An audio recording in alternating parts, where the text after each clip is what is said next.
그 유명한 기독교 심리 치료사인 칼 매닝이라는 그 분의 이름으로 세워진 그 연구소가 있다고 합니다. 근데 그 연구소에 이런 글자가 쓰여 있다고 하는데요. Attitude is more important than the fact 라고 하는 게 써 있답니다. 별말은 아닌 것 같은데요. 별말이 아닌 것 같은데 가만히 생각해 보면은 굉장히 중요한 것 같아요.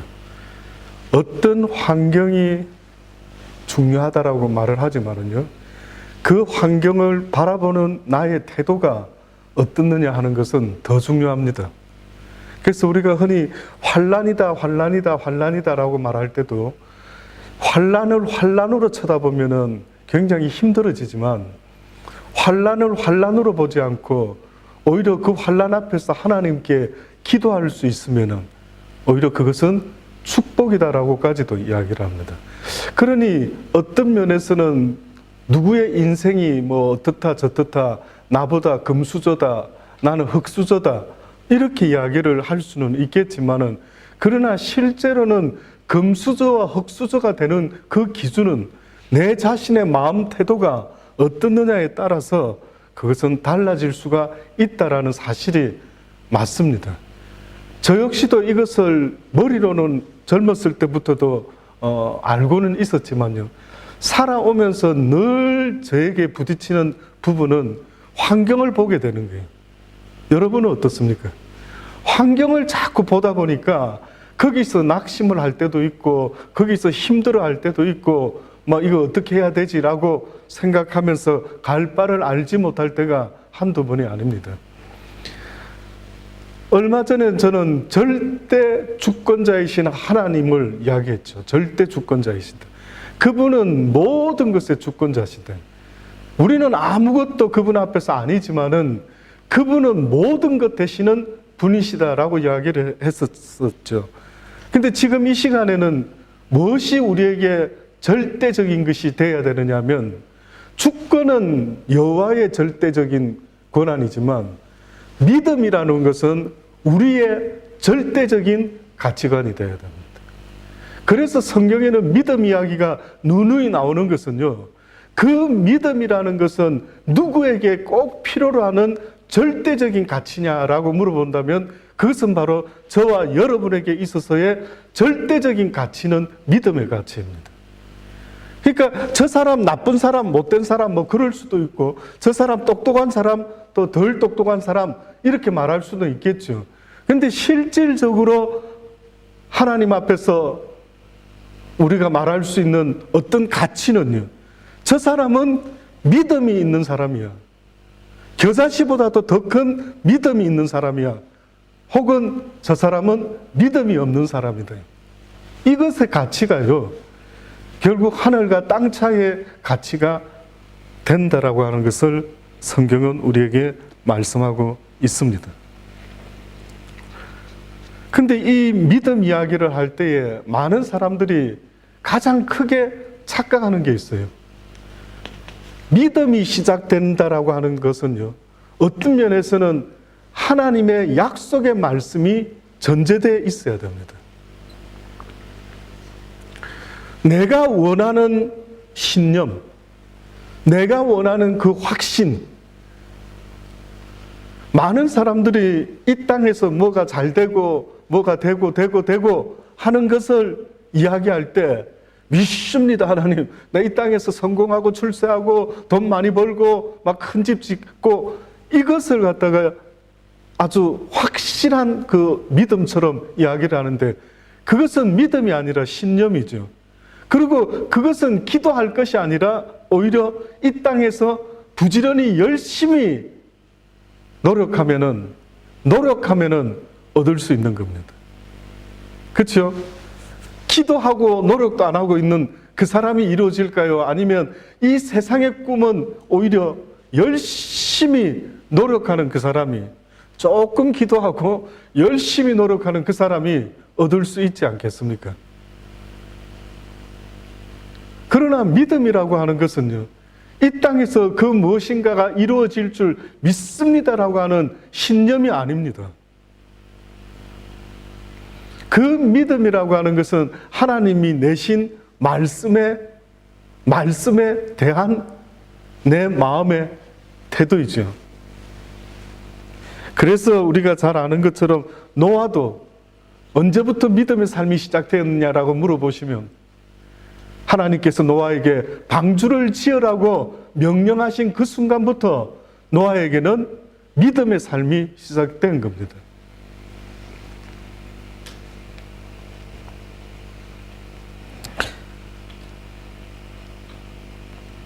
뿐만 아니라 아브라함에게도 마찬가지죠. 본토 친척 아비의 집을 떠나 내가 내게 지시할 땅으로 가라 라고 했을 때 그때부터 아브라함에게는 믿음의 삶이 시작이 된 겁니다.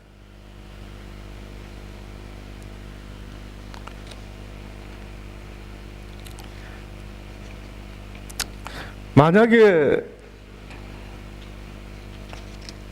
여러분이 어떤 명령을 하나님께 듣고 이제 믿음의 삶을 살게 되었다라고 할 때에 뭘까요?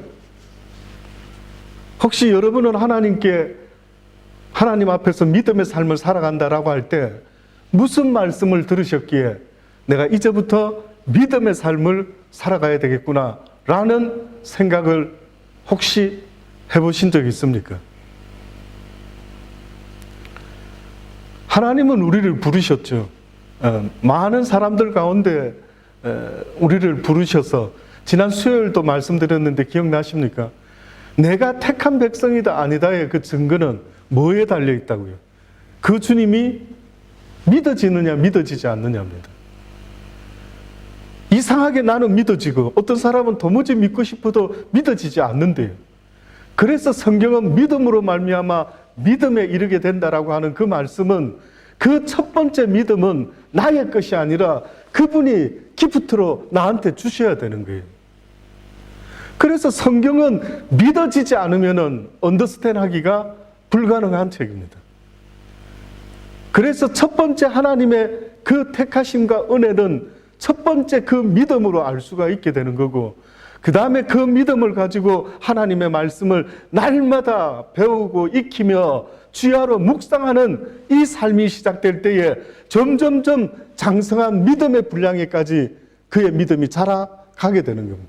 그래서 언젠가 네가 내 나라에 온다라고 할 때 너의 믿음으로 내 나라에 와야 된다.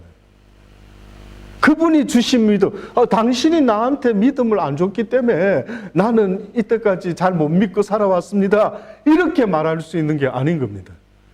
그래서 첫 번째 하나님이 믿어지는 그 믿음은, 그래서 믿어는 지는데 그분이 어떤 분인가를 날마다 배워가는 그 노력과 애씀은 그는 우리에게 각자에게 달려 있는 겁니다. 과연 하나님이 우리에게는 무엇으로 믿음의 삶의 시작을 하게 하셨을까요? 우리를 부르신 이유가 있다라고 성경은 말하죠. 여러분은 하나님이 왜 나를 크리스찬으로 부르셨을까? 왜 주의 백성으로 부르셨을까? 딱 한 가지밖에 없습니다. 그것은 바로 하나님의 영광을 나타나게 하려 합니다. 하나님의 영광 하니까 대단한 뭐가 있는 것 같은 그런 느낌이 들지만 실제는요, 하나님의 사랑을 나를 통해서 나타내기를 원하시는 거예요. 어떤 식으로든 어떻게 보면 하나님이 나 이용호를 통해서 나 이용호가 사람들에게 어필이 되는 것이 아니라 나를 통해서 누가 어필이 돼야 된다고? 예수 그리스도가 어필이 돼야 된대. 이것이 어떻게 보면 저와 여러분이 이제 믿음의 삶을 살아간다라고 하는 그 이유가 바로 거기에 있는 겁니다. 노아 할아버지는 방주를 지으라는 명령을 들었을 때 그때부터 변함없이 방주를 짓는 일을 멈추지 아니하고 노력했어요. 그래서 우리가 아는 것처럼 한 120년 동안 얼마나 열심히 방주를 지었겠습니까? 혹시 여러분 생각할 때 노아가 방주 짓다가 아우 힘들어 못하겠어 좀 한 몇 년 쉬어야지 혹시 그랬을까요?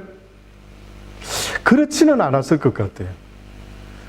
끝까지 꾸준히 아마 그가 구원받을 만한 하나님의 충성된 자의 모습으로 방주를 짓지 않았겠습니까? 근데 저와 여러분은 어떨 때 보면은 나를 주의 백성으로 부르시고 이 시대의 크리스찬으로 부르셔서 이렇게 살아가게 믿음의 삶을 주셨는데, 노아는 눈에 보이는 방주를 멈추지 않고 지었는데 저와 여러분은 눈에 보이는 배를 짓는 것은 아니지만은 눈에 보이지 아니하는 만약에 방주를 짓는다라고 한다면 멈추어서는 안 된다 이거죠. 그 주변의 사람들에게 하나님의 사랑과 하나님의 영광을 나타내는 일에 멈추어서는 안 된다고요. 그게 그냥 쉬운 게 아니라 그랬죠. 오리 가자 했을 때 오리만 가주면은 되는 거 아닌가? 아니라 그랬죠. 성경은 오리 가자 하면은 그냥 땡큐 정도로 끝이 나는데, 오리 가자 하면 심리를 가지고 겉옷달라면 속옷을 주고, 한쪽 뺨을 때렸는데 때리고 싶으면 또 때리라고 돌려댈 정도가 돼야만이 어떤 일이 벌어진다고 하는 겁니까? 그 사람이 놀라게 된다. 어떻게 저럴 수가 있을까요? 이게 크리스찬의 특징입니다. 저는 요즘 우리 한국 사람들이 막 전 세계 사람들에게 이목이 아주 쏠려서, 그렇죠? 주목하고 있지 않습니까? 어떻게 하니까 주목이 됩니까, 지금? 예?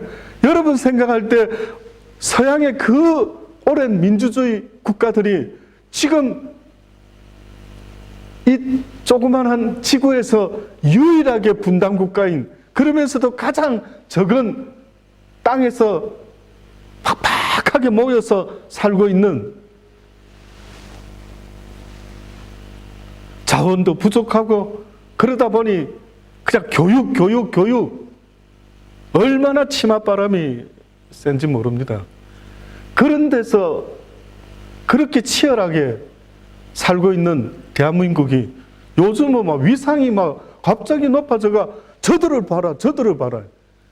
그 뭐 때문에 그들이 가장 놀라고 있는 것 같습니까?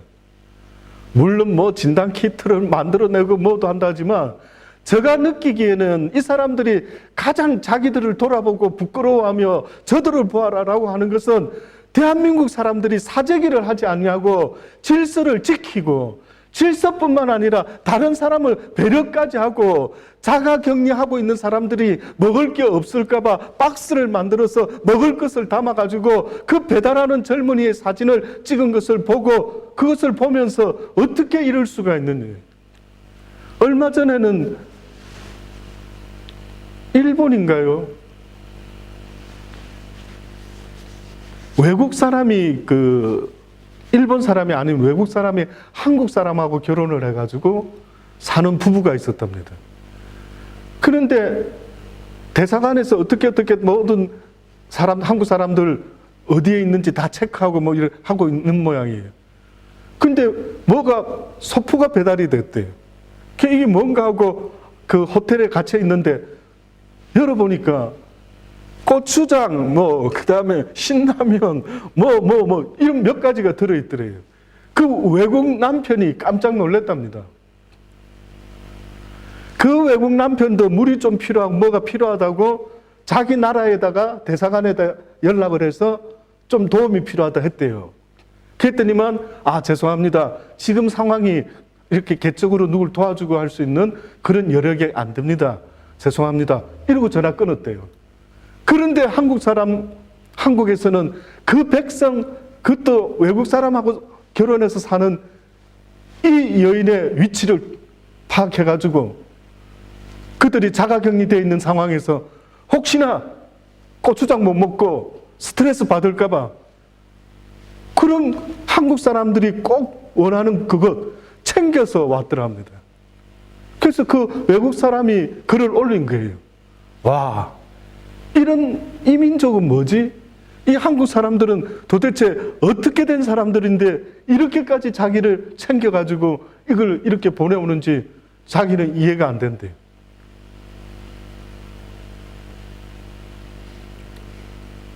그렇더라고요. 사람들은 그냥 똑같이 하면은 뭐 어쩔 수 없다라고 하면은 그 뭐 그렇게 감동스럽지도 않고 뭐 저 사람들을 본받자 이런 말 하지 않지요. 근데 도무지 상식을 넘어서는 그 모습 속에서 그들은 그런 걸 보는 겁니다. 저는 누군가가 어느 기자든 좀 왜 한국 사람들이 뭐가 저래 대단하지? 어떻게 저럴 수 있을까? 라는 원인을 막 여러 가지 하지만 그 중에 좀 언급됐으면 하는 설적 제가 개인적으로 크리스찬으로서 우리 민족이 저렇게 될 수 있었던 것은 어떻게 보면은 예수 그리스도의 그 복음이 대한민국에 들어오고 나서부터 많은 생각의 변화가 나지 않았을까? 확실하지 않습니까? 그전에 우리 대한민국의 여성들 뭐 완전 부엌대기 취급하고 사람 취급도 못 받고 남자들은 막 세컨 부인, 서드 부인 막 술 먹고 저녁에 고함 치고 그런 시대가 저희 아버지 때도 저는 자라면서도 봤어요.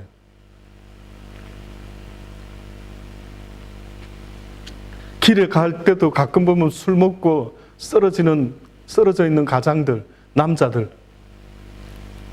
어떤 면에서는 낙이 별로 없게 일하는 낙 말고는 없다.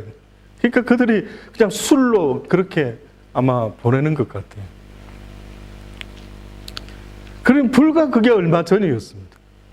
그런데 어떻게 이렇게 도울 수 있고 하는 것은 그 원인이 사실은 어떤 선교사님이 한국을 떠나면서 그가 비행기에서 내려다 보니까 이 조그만한 대한민국 땅에 밤중에 비행기 타고 하늘 위로 올라가면서 내려다 보니 온 군데 십자가더라고요. 온 군데 십자가. 한 건물에 막 십자가가 막 2개도 있는 그런 건물이 있을 정도로 십자가가 그래 많더라는 거예요. 그래서 그런 표현을 썼다 하더라고요. 그 다방, 커피 파는 것보다 대한민국은 교회가 더 많은 것 같아요. 그들이 그걸 잘 모르는 모양이에요. 누군가가 좀 한국을 좀 제대로 한국 사람들이 저들은 누구인가 요즘 다들 그런다고 하지 않습니까? 그 원인에 깔려있는 그 무엇이 있다면 그것은 바로 한국의 크리스찬들 때문이다라고 저는 믿어 의심치 않습니다. 그 정도로 뭔가가 좀 표가 나야 저들을 본받자라고 하지 않겠습니까? 근데 그리스도인이라고 하는 것은 바로 그런 것입니다. 우한에 소망이 없는데, 그런데 우한의 그리스도인들 때문에 어떤 올라온 뉴스에 보니까 상당히 소망이 있을 것 같은 느낌이 들 정도로 우한의 크리스찬들이요. 다 사재기하고 마스크 막 1-2개씩 또 더 어디서 있기만 하면 하려는데 나누어주는 그 희한한 사람들, 우한의 크리스찬들이었습니다. 저는 여러분이 그럴 수 있기를 바랍니다.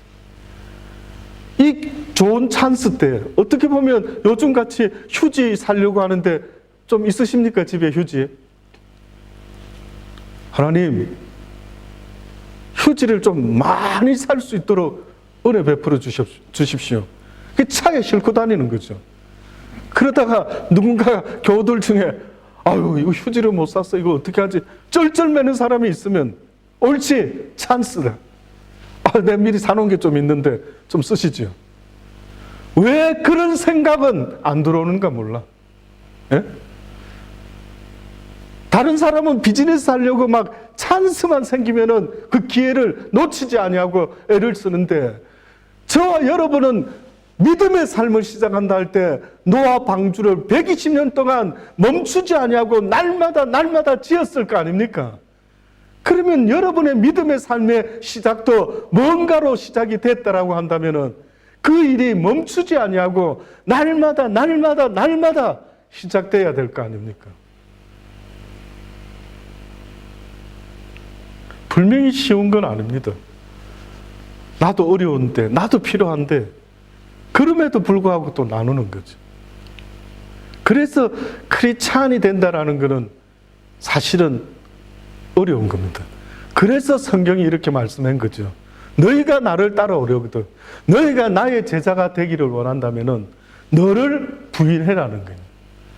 나를 위해서 살고 싶어하는 그 욕망을 부인하지 않으면은 너는 결단코 나 예수 그리스도의 제자가 될 수가 없다라고 말하는 거예요.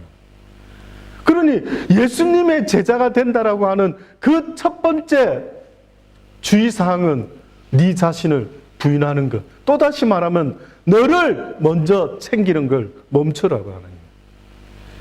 그래서 따르기가 어려운 겁니다. 그래서 그 길이 좁은 문이요 좁은 길이라고 성경이 말씀한 거예요. 왜? 당시 때 사람이나 지금의 사람들이나 누구나가 할 것 없이 죄짓고 범죄한 인간의 속성이 자기 자신을 위하는 걸로 바뀌어버렸거든요. 그래서 여러분 사재기하는 온 지구촌을 좀 보십시오. 휴지 산다고 싸우고 주먹질하는 그들을 한번 보십시오. 내가 저들과 똑같은 사람인가? 이렇게 생각하면 그 품격과 가치는 인간의 품격과 가치라고 하는 것은요. 얼핏 드러나는 게 별로 안 보이지만은 그러나 이와 같이 어렵고 힘들 때에 오히려 어려운 사람을 더 챙겨주고 양보할 수 있는 이런 모습 속에서 인간의 품위와 인격과 인품이 드러나는 거죠. 뭘로 복장으로 금부처로 막 번쩍번쩍해서 인간의 가치와 품위를 드러내는 것처럼 착각을 하는 사람이 있다면은 꿈을 깨시기 바랍니다.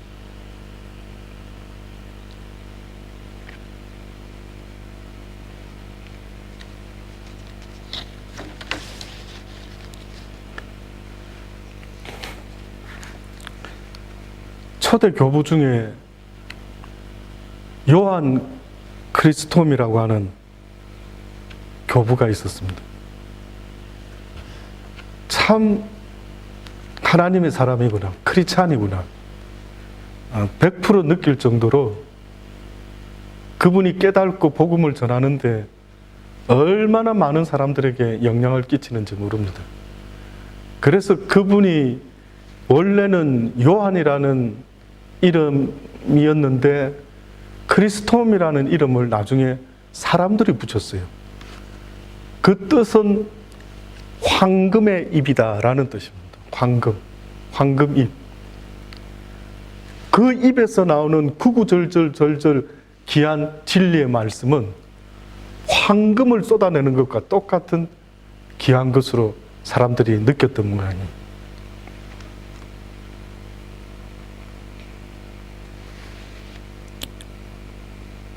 이 사람이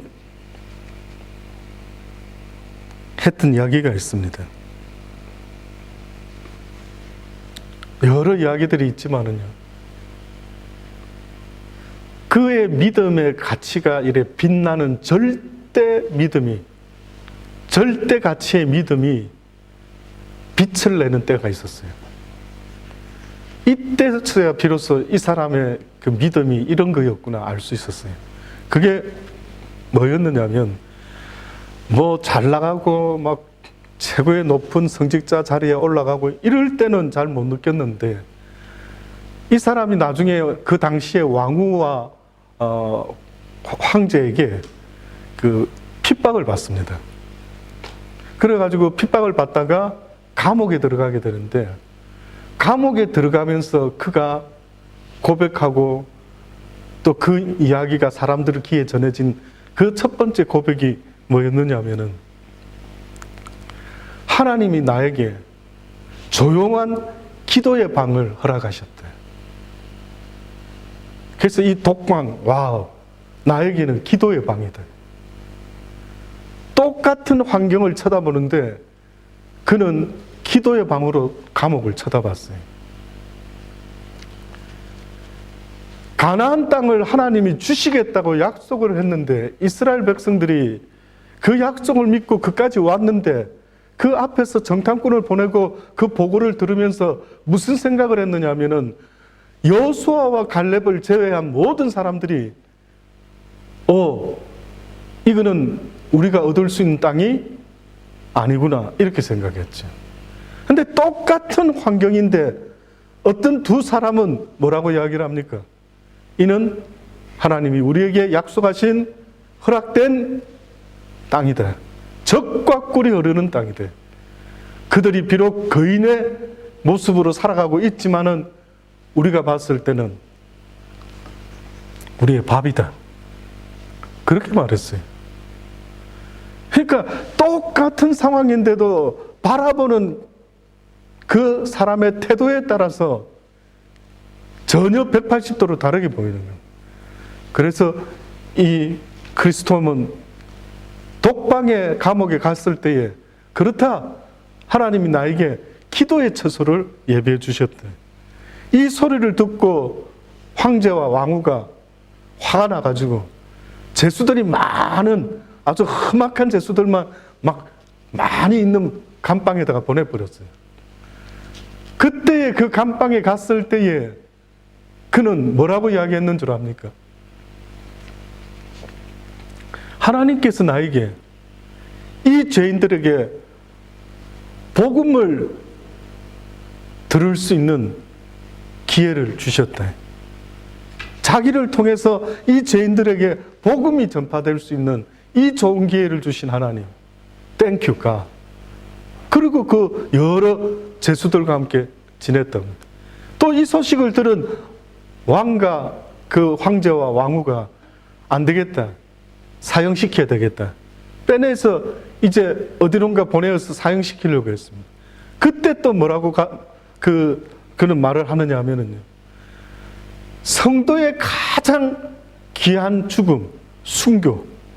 이 귀한 믿음의 꽃과 같은 이 귀한 꽃을 나에게 주시려고 나를 순교의 자리로 인도하여 주시는 하나님 감사합니다. 또 그렇게 했다라는 거예요.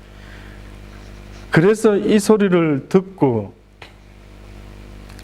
결국은 아마 그 황제와 왕후는 마음으로는 두 손 두 발을 다 들지 않았을까라는 생각이 드는 것입니다. 이것이 바로 절대 가치의 믿음을 갖고 있는 사람들의 모습입니다. 여러분에게 있습니까? 또 저에게 있을까요? 있고 싶습니다. 그 믿음을 가지고 싶어요. 나도 주님 앞에 살다가 주님 앞에 섰을 때에 주님 나의 믿음을 보셨습니까? 라고 이렇게 크게 말할 수 있는 그런 고백이 있을 수 있다면 얼마나 좋을까라는 생각이 듭니다. 성경에 보면은 예수님께서 이 땅에 계실 때에 많은 병자들을 고치시고 하는 걸 보게 되죠. 그래서 어떤 사람들은 예수님의 이 땅에서의 삶을 치유사역이다 이렇게까지 말하더라고요. 근데 저는 그 부분에 있어서는 조금 동의하지 않습니다. 예수님이 이 땅에 치유사역하러 오신 게 아닙니다. 아무리 성경을 제가 평생을 읽어보고 또 읽어보지만 예수님이 이 땅에 오신 것은 병자 낫게 하려고 이 땅에 오신 것이 아니었어요. 왜 그렇다라고 생각을 하느냐 하면요. 예수님이 병자들을 고칠 때마다 항상 전제 조건으로 물어보신 말씀이 있었는데 그게 뭔지 아십니까?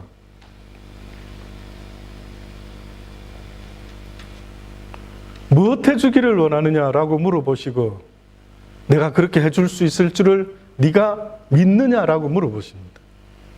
그리고 네 믿은 대로 어떻게 해요? 될지어다. 네 믿은 대로 될지어다 라고 그렇게 이야기했어요. 여러분, 성경에서 믿음이라고 하는 것이 병 났을 때 쓰는 것입니까? 육신의 병 나을 때 꼭 믿음이 필요하단다 라고 말씀하고 있는 것 같습니까? 뭘 봐서 여러분이 육신의 병을 낫으려면 꼭 믿음이 있어야 되겠다. 육신의 병을 낫으려면 오히려 의사가 있는 게 더 빠를 수가 있죠. 성경에서 믿음을 이야기하는 것은 육신의 병을 낫게 하기 위한 것이 아니라 나의 영혼이 하나님 나라에 들리움 받을 수 있는 그 복됨을, 그 영생의 생명을 주기 위해서 성경은 우리에게 뭘 말하느냐 하면 믿음을 이야기하는 겁니다. 이 병자들에게 네 믿은 대로 될지어다 믿느냐라고 물어보시는 이것은요, 결국은 이 병으로 말미암아 죽음의 위기를 가게 되는 그들에게 말씀하고 있는 겁니다. 또다시 말하면은 결국은 그들에게 물어보시는 것은 이 죽음의 길에서 내가 너를 구원하여 줄 줄을 믿느냐 물어보시는 거예요. 죽음의 이야기를 말씀하는 거예요. 주님은 이 땅에 오셨을 때 육신의 병을 낫게 해서 이 땅에서 조금 더 길게 살게 해주려고 이 땅에 오신 게 아닙니다. 예수님이 이 땅에 오신 것은요, 우리의 영혼을 영원한 생명으로 살 수 있도록 죽음 너머의 생명을 우리에게 주시려고 오신 분이 바로 예수 그리스도시죠. 그래서 우리에게 말씀하시는 믿은 대로 될지어다 라고 했던 것은 죽음의 병을 해결하기 위함이셨다라는 사실을 잊지 마시기를 바랍니다. 여러분과 저는 코로나로 죽든지 교통사고로 죽든지 무엇으로 죽든지 죽게 되어 있지 않습니까? 언제 새삼스럽게 안 죽는 사람처럼 그렇게 코로나를 겁내하고 벌벌벌 떨고 있다면 so funny지 않습니까? 그렇게 안 해도 무엇으로도 죽게 되어 있는데, 그래서 시간이 있을 때 그 문제를 해결하도록 하시려고 우리에게 믿음을 이야기를 하고 계시는 것입니다.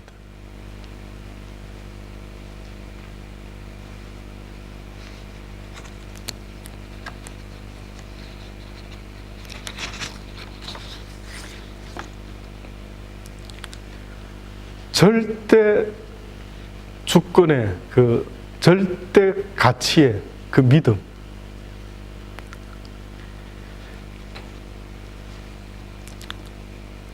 어느 선교사님이 있으셨습니다. 루벤 토레이라는 이름의 중국 선교사님이 계셨는데, 그가 거의 선교를 다 마치고 나이 많이 먹었을 때에 이제 고국으로 돌아오다가 교통사고가 당하게 됩니다. 교통사고를. 그래서 그가 팔을 잃어버리게 돼요. 며칠을 깨고 보니까 팔이 잘려 있는 거예요. 도무지 그 의사가 그 사람에게 물어보고 할 것 겨를도 없이 위급한 상황에서 그의 다친 팔을 잘라야만 되는 그런 일이 있었던 모양이에요.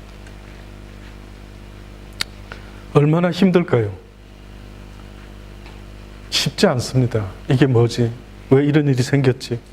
근데 그는 그렇게 고백을 했답니다. 하나님, 그동안 두 팔로 잘 지낼 수 있어서 참 감사합니다. 혹시 주님께서 한 팔이 필요하셨습니까? 저희 한 팔이? 그러면서 그는 그 시간을 넘기고 있는데요. 왜 꼭 한 팔이 없어져야 되나? 그래서 그는 미국에 가서 이제 자기 팔에 맞는 의족을 만들고 또 그걸 이제 끼고 실험해보고 해서 이제 자기 팔처럼 쓰고 이런 상황이 됐더랬어요. 그러다가 그가 또 지원을 합니다. 어디로 지원했냐면 한국으로 지원을 했어요. 한국은 그 당시 때 한국 전쟁으로 인해서 많은 사람들이, 군인들이 팔다리가 없어졌어요. 그런데 우리 대한민국에 그 당시 때에 한국 전쟁이 있었을 때 의족이 있었을까요? 없었을까요? 없었습니다. 그 당시 때 의족이 없었어요. 근데 어떻게 의족이 시작됐는지 아십니까? 이 토레이 선교사님 때문에 시작이 된 거예요. 이분은 그렇게 해서 가서 딱 보니까 내가 불과 얼마 전에 팔이 없어가지고 의족을 하고 그나마 이렇게 하고 이렇게 이제 시험을 해서 써보고 뭐 다 했는데 그들을 보니까 그들이 그러고 있는 거죠. 그래서 그분은 한국에서 처음으로 의족을 생산하기 시작했어요. 그래서 팔다리가 없어서 힘들어하는 그들에게 이 의족을 주면서 설명하고 또 먼저 해본 사람으로서 그렇게 대한민국의 복음을 전했던 선교사님이 계셨더랬습니다. 우리는 한치 앞을 모릅니다. 믿음이라고 이야기하는 것은요, 성경에 말하는 절대 믿음을 말하는 것은 오늘 본문에서도 말한 것과 같이 우리는 한치 앞을 알지 못합니다. 뭐라고 이야기합니까? 오늘 본문에서도 이와 같이 성령도 우리 연약함을 도우시나니 우리가 마땅히 빌 바를 알지 못하나 오직 성령이 말할 수 없는 탄식으로 우리를 위하여 친히 간구하시느니라. 저는 이 말씀을 참으로 오랫동안 읽어왔는데 이 말씀을 준비하면서 다시 또 읽어보는데 저 마음속에 이런 생각이 들기 시작하는 겁니다. 성령이 탄식을 한다라고 하는 것은 보통 일이 아닌데 성령이 뭐 때문에 탄식을 하면서까지 간구를 하고 있는 그게 뭘까? 근데 보니까 서두에 뭐라고 합니까? 우리의 연약함을 성령이 돕기를 원하시는데 문제는 우리가 마땅히 빌 바를 알지 못하고 있다. 뭘 구해야 될지 알지를 못하고 있는 거예요. 믿음의 간구가 뭔지조차도 모르고 우리는 이 땅의 것을 구하고 있는 이런 실정이 들어요. 무엇을 구해야 될까라고 하는 것, 그게 바로 기도입니다. 지금도 여러분은 여러분의 기도 제목을 말하죠.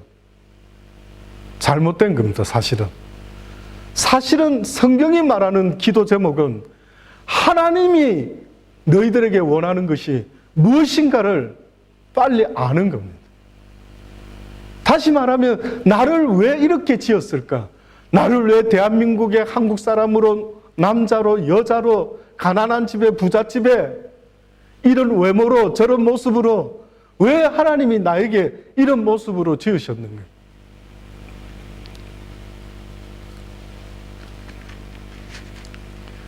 인간이라는 존재가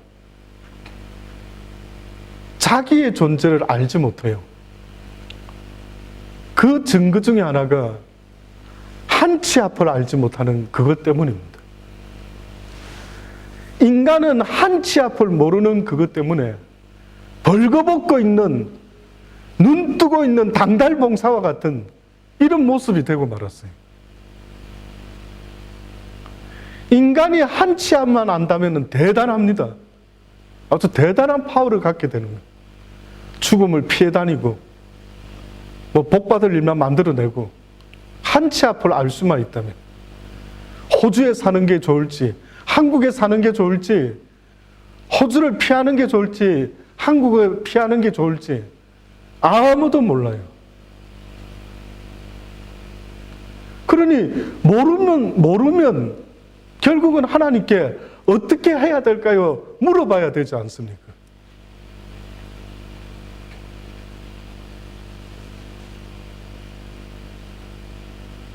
한때는 저도 호주에 영주권을 받아보려고 얼마나 서류 준비하고 원하는 대로 다 넣고 또 넣고 또 넣고 한 1년, 2년 상간에는 충분히 나와야 되는데 그 이상의 시간이 걸렸어요. 나중에는 됐습니다. 그냥 이까지 기다렸으니 리젝 도장 찍고 갈랍니다. 그 변호사에게 그렇게 이야기를 했죠. 그 변호사가 미안하다고 하면서요. 그러면 그렇게 이민성에다 이야기하겠다고. 근데 그 다음 연락이 왔는데 영주권이 나왔다라고 하면서 빨리 오라고 하더라고요. 다 내려놨는데. 가도 상관없는데 이제. 그럼 미리 좀 주시던가. 근데 애 태울 거 다 태우시고 막 그렇게 조바심 가지게 만드셨다가 이제 포기하니까 그때서야 영주권이 나와서 누구 놀리나 싶은 생각이 들어요. 조금 제가 그 당시 때 성격이 좀 안 좋았으면, 더 안 좋았으면 아마 에이 가자, 막 나와도 가자, 막 기분 나쁘다 이러고 아마 갔을랑가도 모르죠.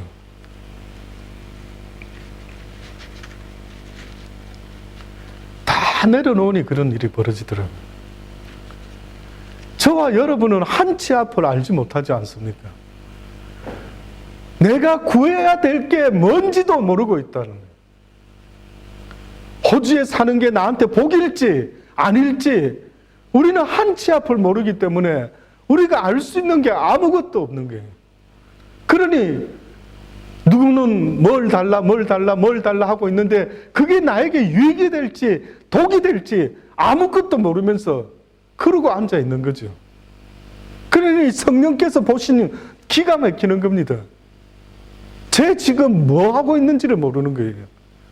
지가 죽을 줄도 모르고 그걸 달라고 이렇게 하고 있는 것을 보면은 어떤 느낌이 듭니까? 만약에 우리 아이들을 키우는데 애가 먹으면 안 되는 뭐 농약 같은 게 뭐가 색깔이 하얗지 않고 있으니까 맛있어 보이니까 달라고요. 이거 먹는 거 아니다. 이거 먹으면 죽어. 여러분이 내가 무엇이 있으면 행복하고 무엇이 있으면 오히려 독이 되고 여기 사는 게 저기 사는 게 어디에 사는 게 근본적으로 그거는 내가 결정할 수 있는 부분이 아닌 거죠. 그분이 나한테 소원을 주셔야 돼요. 그래서 이상하게 나도 모르게 나 아프리카에 가서 살아야 될 것 같은데 그 말도 안 되는 그분의 소원이 나에게 있어야 되는 거예요. 내 목사가 돼야 될 것 같은 도무지 나로서는 상상도 못했던 일들이 벌어지는 겁니다. 그래서 그 모든 것은 성령이 하나님의 뜻대로 우리에게 역사를 하시겠다라고 그렇게 말씀하고 있는 겁니다.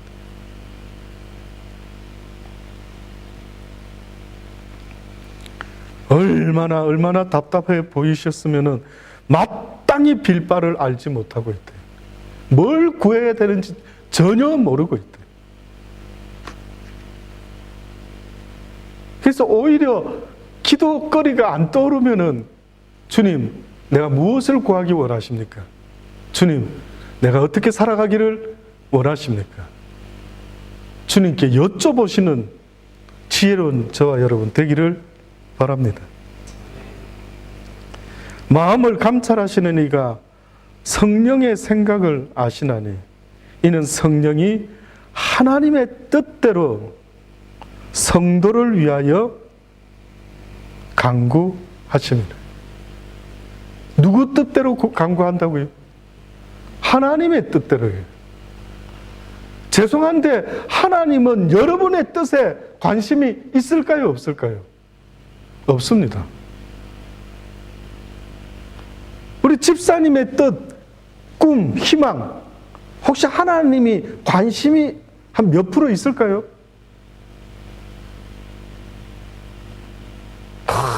내가 이 땅에서 막 타이롭게 대부가 되어서 막 어마어마한 막 소문난 막 혹시 주님이 관심이 있으실까요? 암만 생각해도 주님은 그거는 관심이 없으실 것 같아요. 주님이 관심이 있는 것은 그 아들을 통해서 하나님의 그 사랑과 그 복음과 그 영광이 나타나는 것. 그래서 그가 이 땅에서는 보잘것없이 살았는지 몰라도 가장 귀하고 가치 있는 아름다운 삶의 모습을 살다가 주님 앞에 서게 하는 것. 이것이 어떻게 보면 하나님의 관심의 전부이지 이 사람이 이 업계에서 1위가 되고 뭐가 되고 하는 것 전혀 관심이 없습니다. 내 뜻이 이루어지면 안 돼요. 그렇죠? 내 뜻이 이루어지면 안 돼요. 비행기를 탔는데 왠지 속도가 좀 느린 것 같아. 그래서 기장한테 잠깐 나와보세요. 내가 한번 비행기 몰아볼 테니까. 내 뜻대로 뭐가 될 수 있을 것 같지만은요, 이 세상은 내 뜻대로 되는 게 아닙니다. 하나님의 뜻대로 돼요. 그러니 내 뜻 안 이루어진다고 힘들어하면서 막 눈물 흘리고 콧물 흘리면서 몸부림치면서 기도하는 게 맞을까요? 그렇지 않으면 오히려 하나님의 뜻을 깨닫기를 원합니다 하는 게 더 빠를까요? 하나님의 뜻을 깨닫기를 원하는 것, 이것이 더 빠를 수 있지 않습니까?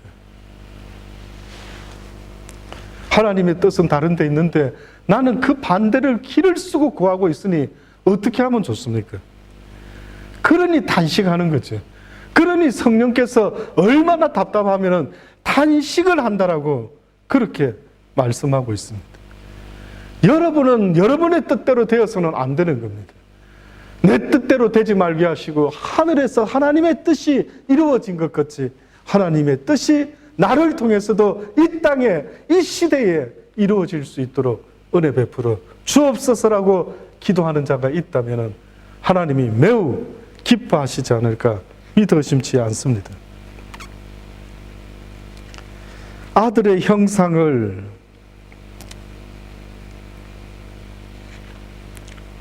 본받게 하려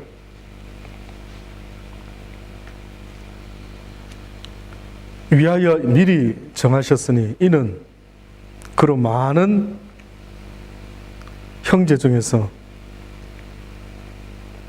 맏아들이 되게 하려 하심입니다. 또 미리 정하신 그들을 또한 부르시고 부르신 그들을 또한 어렵다 하시고 어렵다 하신 그들을 또한 영화롭게 하셨느니라. 하나님을 사랑하는 자, 그 뜻대로 부르심을 입은 자들에게는 모든 것이 합력하여 선을 이룬다. 하나님을 사랑하는 자와 하나님의 뜻대로 부름을 받은 자는 동일한 것입니다. 여러분이 하나님께 부름을 받고 택함을 받고 하나님의 뜻대로 인도함을 받고 있다는 그 증거는 하나님을 사랑하는 겁니다. 누구 사랑해 보셨습니까? 저는 이 땅의 크리스찬들은 절대 중매 결혼 안 했으면 좋겠어요. 이 땅의 크리스찬들은 모두가 다 연애 결혼을 했으면 좋겠어요. 왜? 그 사랑의 감정이 어떤 건지를 한번 느껴보실 수 있게 되기를 바라는 겁니다.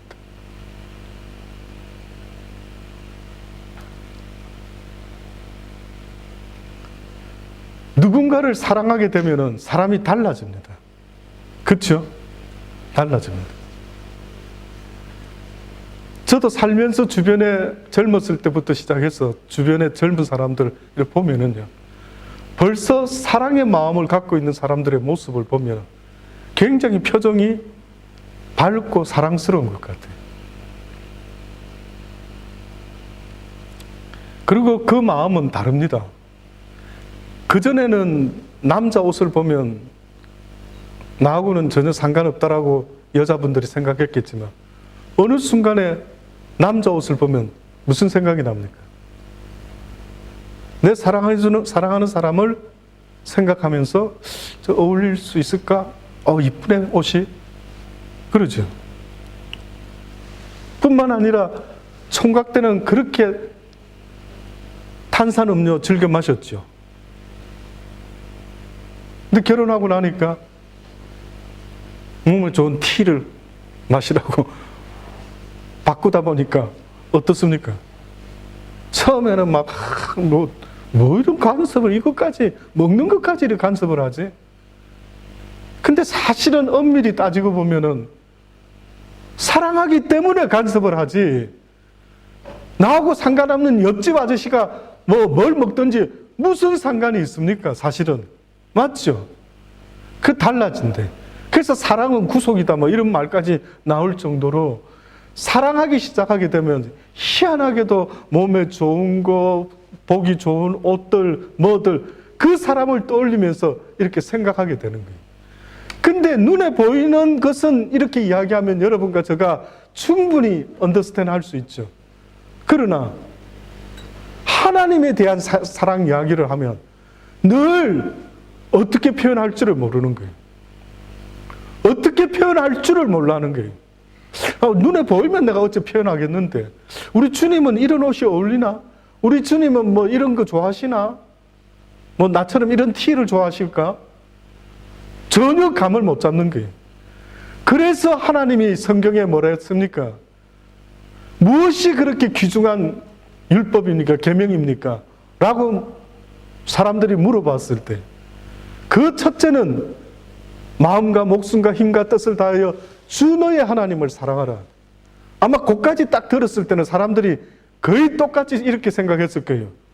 어떻게 사랑하지? 아니, 눈에 보이지도 않는 하나님을 마음과 목숨과 힘과 뜻을 다하여 어떻게 사랑하지? 그런데 그 두 번째 들으니까 그거는 감이 잡히는 거예요. 그와 똑같은 것인데 뭐라고 했습니까? 내 이웃을 내 몸과 같이 사랑해라.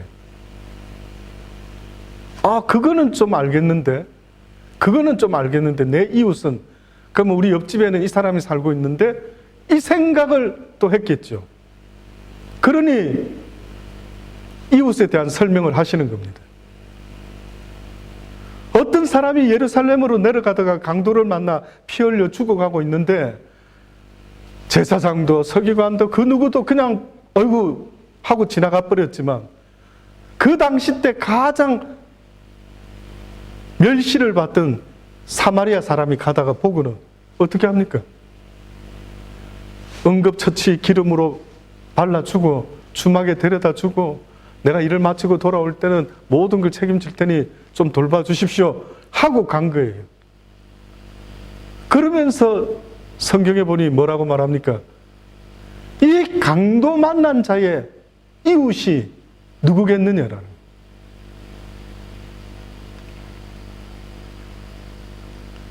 네가 그렇게 되어주라는 거예요.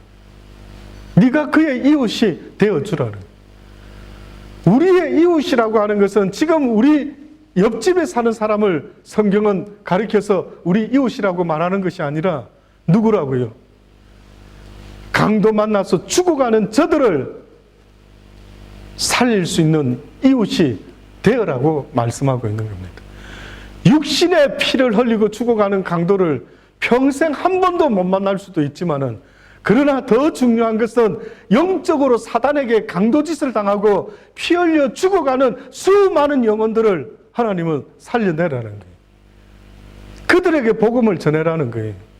그들을 말씀으로 치유를 해라는 거죠. 사람들은 여기까지 말하면 알아듣습니다. 그래도. 그러나 문제는 하나님에 대한 그 사랑을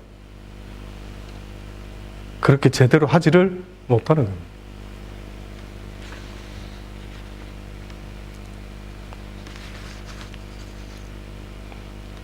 하나님이 모든 일을 협력해서 선을 이루고 가신대. 이 땅에서 나에게 이런 기회를 주시고 이런 모습으로 팔이 잘리고 또 복음을 믿게 하시고 이렇게 예수를 전할 수 있는 찬스를 주시고, 이 모든 일들을 다 협력해서 하나님의 선을 이루게 하시는 하나님의 뜻이 있다라. 그래서 너희들은 때를 어떤지 못 어떤지 열심으로 복음을 전하는 자들이 되어라고 말씀하고 있는 겁니다. 사랑하는 여러분,